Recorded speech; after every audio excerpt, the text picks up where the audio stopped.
శ్రీరామచంద్రమూర్తికి, సీతామాతకు, ఆంజనేయ స్వామి వారికి హృదయపూర్వక ధన్యవాదాలు. సమస్త గురుమండలికి హృదయపూర్వక ధన్యవాదాలు తెలుపుకుంటూ ఇంతటి చక్కటి జ్ఞానాన్ని అందించిన డీనా మిరియం గారికి హృదయపూర్వక ధన్యవాదాలు. సీతామాత రావణుడి దగ్గర ఉంటుంది.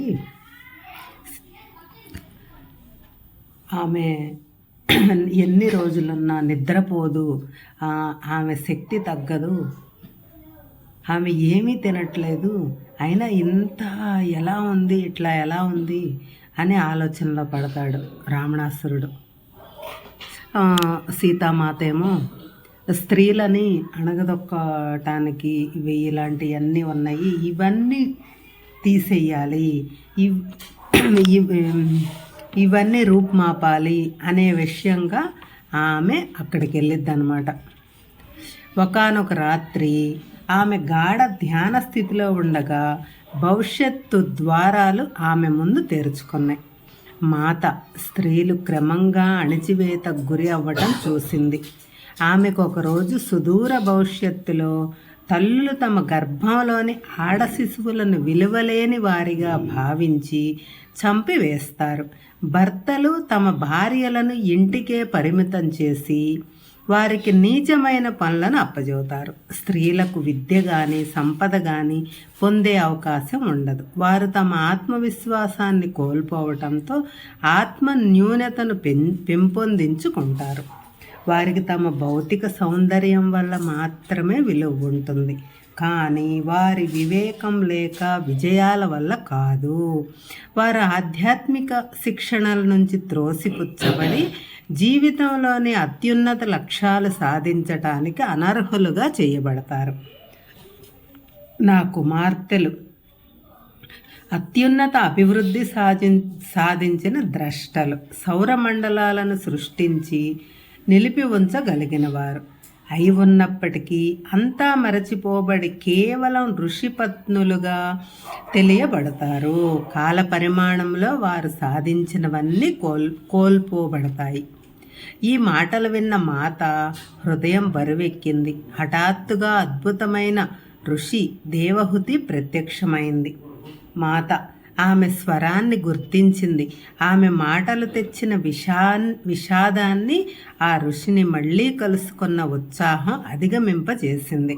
అమ్మమ్మ, ఆమె ఆశ్చర్యంతో ఇది నువ్వేనా అంది. గాలిలో కూర్చుని ధ్యానం చేస్తున్న దేవహుతిని మాత చాలాసేపు చూస్తూ కూర్చుంది. తరువాత ఆమె నెమ్మదిగా మాత ముందు నిలబడి ఆమె తెల్లటి వెంట్రుకలు మోకాళ్ల వరకు ఉండి ఆమె చర్మం స్వచ్ఛంగా మంచు మెరుస్తున్నట్లుగా ఉంది. మెరిసే కళ్ళతో ఆమె మాత చేతులను తన చేతుల్లోకి తీసుకుని ఆలోచనలను వినిమయం చేయటం ద్వారా సంభాషణ ప్రారంభించింది. మాటలు అవసరం లేకపోయాయి. ఆమె భావం స్పష్టంగా తెలిసింది. ఆమె మాతలో మరొక జ్ఞాపకాన్ని, భవిష్యత్తును తెలిపే జ్ఞాపకాన్ని మేలుకొలపటానికి వచ్చింది. కాలచక్రాలు తిరగటంలో మనం స్త్రీలు జీవితపు ఛాయల్లోకి వెళ్ళిపోతాము. స్త్రీలు అంతర్లోకాల జ్ఞానం నిలిపి ఉంచుకుంటారు. కాలచక్రం కింద వైపు చాపంలో ఈ లోకాల జ్ఞానం తగ్గిపోతుంది. అది గ్రహం యొక్క బాహ్య అభివృద్ధికి, నాగరికత కొనసాగటానికి అవసరం. తర్వాత చాలా కాలం తర్వాత మళ్ళీ కాలచక్రం పై వైపు చాపం మొదలై స్త్రీలు తమ జ్ఞానాన్ని తిరిగి తెచ్చుకుంటారు. నువ్వు ఆ కాలానికి స్త్రీలు ముందుకు వచ్చి తాము అందించవలసిన దానిని గ్రహించే నాటికి అవసరమైన బీజాలను నాటాలి. నీవు నా తల్లివి, నా బిడ్డవు, నా మనవరాలువి. నా మానవ లోకంలో నీవు జన్మ తీసుకున్న కారణం ఇదే. నీ పని ఈ వర్తమానానికి మాత్రమే చెందిన కాదు, రాబోయే శకానికి కూడా చెందింది. దేవహుతి ఆలోచనలు ఆమెలోకి ప్రసరించగా మాత సుదూర గతాన్ని జ్ఞాపకం చేసుకుంది. స్త్రీల పాత్ర చాలా ప్రముఖంగా ఉండే రోజులను గుర్తు చేసుకుంది. ఋషి దేవహుతి యొక్క తండ్రి మనువు ఆ కాలంలో భూమి మీద ప్రజ్ఞా ప్రకారం పొందిన రాజు, చాలా గొప్పవాడు. ఆయన తన కుమార్తెకు చాలా గొప్ప ఋషికి తగిన వరుని కోసం లోకమంతా వెతికాడు. ఆయన కార్ధమముని ఆమెకు తగిన ఋషి అని కనుక్కున్నాడు. ఆయన దట్టమైన అడవిలో ప్రగాఢ ధ్యానాలు చేస్తున్నప్పుడు పెళ్లి గురించి అడగగా ఆయన తన వాంఛ పరబ్రహ్మం అంతిమ వాస్తవంతో ఐక్యత అయినప్పటికీ మనువు మాటలను తిరస్కరించలేనని చెప్పాడు. కానీ ఒక షరతుతో ఆ వివాహానికి అంగీకరించాడు. అదేమిటంటే పిల్లలు కలిగిన తర్వాత తాను మళ్ళీ అడవుకు వెళ్ళి తన తపస్సును కొనసాగించటం దేవహుతి తన తండ్రి ఎంపిక చేసిన వరునికి అంగీకారం తెలిపింది. తాను మళ్ళీ తాపసిక జీవితానికి వెళ్ళబోయే ముందు కార్దముడు, దేవహుతులు అనేక సంవత్సరాలు వైవాహిక జీవితాన్ని గడిపారు. ఆమె 7 కుమార్తెలు కళ, అనసూయ, శ్రద్ధ, హవిర్భు, గీత, క్రియ, ఖ్యాతి, అరుంధతి మరి శాంతిలకు జన్మనిచ్చింది. వారిలో ప్రతి ఒక్కరూ అద్భుతమైన ఋషులుగా మారారు. తరువాత ఆమె ఒక కుమారునికి మహర్షి కపిలునకు నారాయణమూర్తి యొక్క ప్రత్యక్ష రూపానికి జన్మనిచ్చింది. ఆ బాలుడు జన్మించటం చూసి నారాయణి తన ప్రియమైన భర్తను ఆ బాలుని రూపంలో చూడటం తప్ప వేరేమీ చెయ్యలేకపోయింది. కార్దమముని అడవికి వెళ్ళబోతుండగా నారాయణి దేవహుతి ముందు ప్రత్యక్షమై ఆమెను ఓదార్చి ఒక 10 మంది పిల్లలను పెంచి యోగ మార్గంలో శిక్షణనివ్వటంలో నిర్దేశకత్వం వహిస్తానని అంది. ఆమె కుమార్తెల వివాహం సమయానికి తగిన వరులను వెతకటంలో నారాయణీయే సహాయం చేసింది. దేవహుతి కుమార్తెలలో ఒకరు ఋషి ఖ్యాతికి ఒక సున్నితమైన దయాపూరిత ధోరణి ఉండేది. ఆమె దృష్టి ఎప్పుడూ అంతర్లోకాలపై ఉండేది. నారాయణకి ఆమె పట్ల గాఢ ఆప్యాయత ఉండి ఆమెకు ఉన్నత సూక్ష్మలోకాలలో ప్రవేశించే విధానాన్ని నేర్పింది. ఋషి ఖ్యాతికి భృగు మహర్షితో వివాహమైన తరువాత వారు మానవ లోకానికి కొంత జ్ఞానం తీసుకురావటంలో నారాయణి సహాయాన్ని అర్థించటానికే దేవలోకమైన వైకుంఠానికి వెళ్ళారు. వారి చర్చల మధ్యలో ఋషి ఖ్యాతి నారాయణ వివేకాన్ని స్వీకరించగా భృగు మహర్షి ఆమె అందాన్ని గ్రహించాడు. నారాయణి తమ కుమార్తెగా జన్మించాలన్న కోరిక ఖ్యాతి మనస్సులో ప్రవేశించిన ఆమె తన నమ్రత వలన దానిని సూచించలేకపోయింది.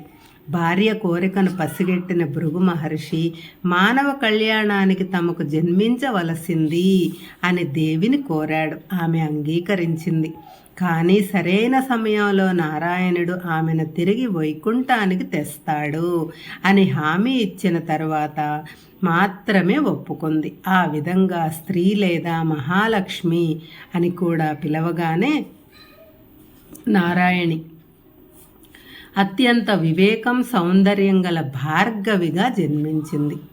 మానవలోకానికి దిగి వచ్చిన తరువాత కూడా ఆమె చాలా జ్ఞానాన్ని నిలిపి ఉంచుకొని తర్వాత భృగు మహర్షికి అందించి ఆయన భౌతిక లోకంలో జీవులన్నింటిపైన నక్షత్ర శరీరాల ప్రభావం ఎలా ఉంటుందో అర్థం చేసుకోవటంలో నిర్దేశకత్వం వహించింది. తరువాత ఈ జ్ఞానాన్ని ఆధారంగా చేసుకునే ఆయన భవిష్యత్తును సూచించే జ్యోతిష్య శాస్త్రాన్ని పెంపొందించాడు.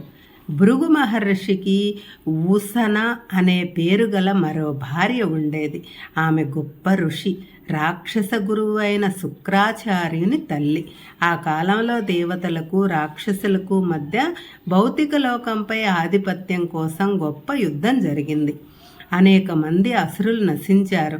కానీ వారిలో ఒకానొక క్రూరమైన గుంపు ఊసన వద్ద శరణు పొందారు.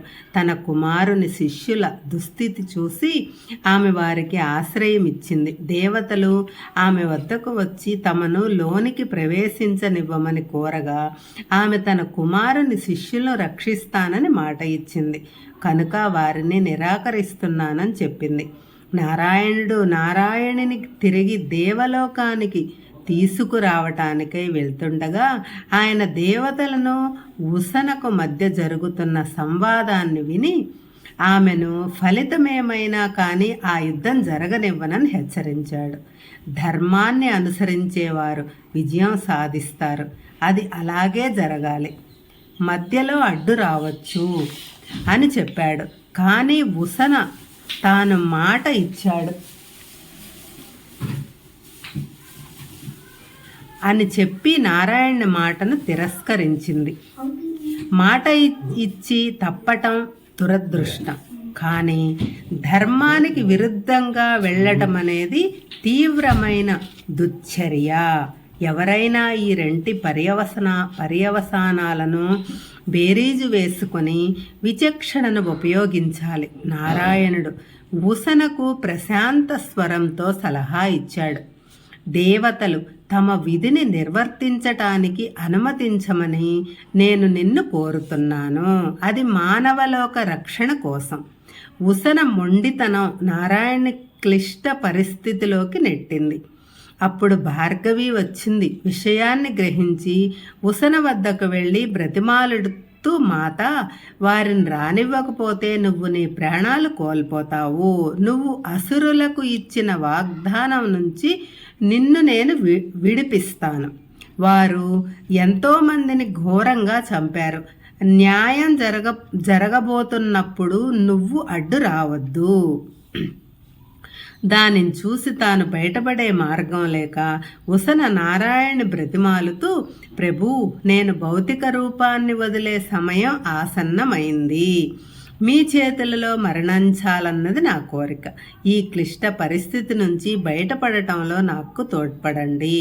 నేను నా మాట తప్పలేను, అలాగని ధర్మహానిని కూడా అంగీకరించను. నేను మీకు ఆధీనమవుతున్నాను. ఆ క్షణంలో నారాయణుడు దిగివచ్చి ఆమె శరీరం నుంచి ఆత్మను సున్నితంగా వేరు చేసి ఆమెను ఏమీ చేయలేకపోతున్నానన్న బాధ నుంచి తప్పించాడు. ఆ తరువాత దేవతలకు రాక్షసులకు వధించటానికి అనుమతి ఇచ్చాడు. అప్పుడు ఈ ఘోర కృత్యం చేసేటప్పుడు దేవతల అరుపులకు భృగు మహర్షి ధ్యాన స్థితి నుంచి బయటికి వచ్చారు. తన భార్య మరణించటం చూసి ఆయన ఏడుస్తూ ఆకాశంలోకి చూస్తూ, ఇది చేసిన వారెవరైనా అతను కూడా నాలాగానే నా ప్రియమైన వారి వియోగం అనుభవించదరుగాక అని శపించెను. అతని శాపానికి ఆకాశం బద్దలై విచ్చుకుంది. అంత గాఢతతో ఆ మాటలు పలకబడ్డాయి.